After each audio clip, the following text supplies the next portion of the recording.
Hello, तर आज मम्मीने बनवली मस्तपैकी कोळंबीची भाजलेली आमटी, ते पण एकदम मालवणी पद्धतीमध्ये। चला तर मग बघूया याची रेसिपी। सगळ्यात आधी गॅसवर एक कढई ठेवून त्यामध्ये थोडंसं तेल गरम करून घ्यायचं आहे। त्यानंतर त्यामध्ये एक बारीक चिरलेला कांदा घालायचा आहे आणि त्याला छान गोल्डन ब्राऊन कलर येईपर्यंत आपल्याला भाजून घ्यायचं आहे। त्यानंतर एक चमचा आलं लसूणची पेस्ट घालायची आहे, त्याचा सुद्धा छान स्मोक लागेपर्यंत आपल्याला भाजून घ्यायचं आहे।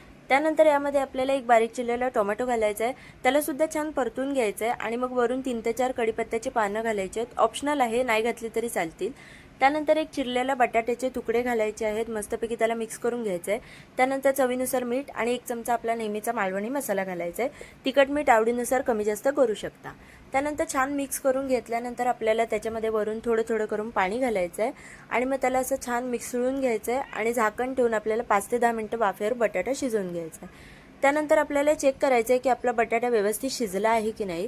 जर बटाटा छान असं आपल्याला शिजलेला वाटत असेल की त्याच्यामध्ये आपल्याला 1 वाटी कांदा आणि खोबऱ्याचं भाजलेलं वाटण करून घालायचं आहे।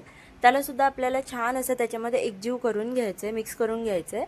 आणि त्यानंतर इथे आपण कोलमी घेतलेली आहे, जी स्वच्छ धुवून हळद लावून ठेवलेली होती, तर ही कोलमी आपल्याला त्यामध्ये घालायची आहे। तर कोलमीला शिजायला काही फार जास्त वेळ लागत नाही, त्याच्यामुळे आपल्याला फक्त मिक्स करून कन्सिस्टन्सी ॲडजस्ट होईल इतकं पाणी घालायचं आहे आणि 2 ते 3 मिनिटं उकळी काढून घ्यायची आहे। उकळी आल्यानंतर तुम्ही बघू शकता आपली कोलमी पण व्यवस्थित शिजलेली आहे। या स्टेजला वरून फक्त आपल्याला बारीक चिरलेली कोथिंबीर घालायची आहे आणि तयार आहे आपली मस्तपैकी मालवणी पद्धतीची कोळंबीची भाजलेली आमटी।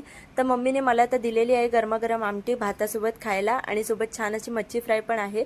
ही रेसिपी घरी नक्की ट्राय करून बघा आणि रेसिपी कशी वाटली कमेंटमध्ये नक्की कळवा। व्हिडिओ आवडला असेल तर लाईक शेअर सबस्क्राईब करा। Bye bye.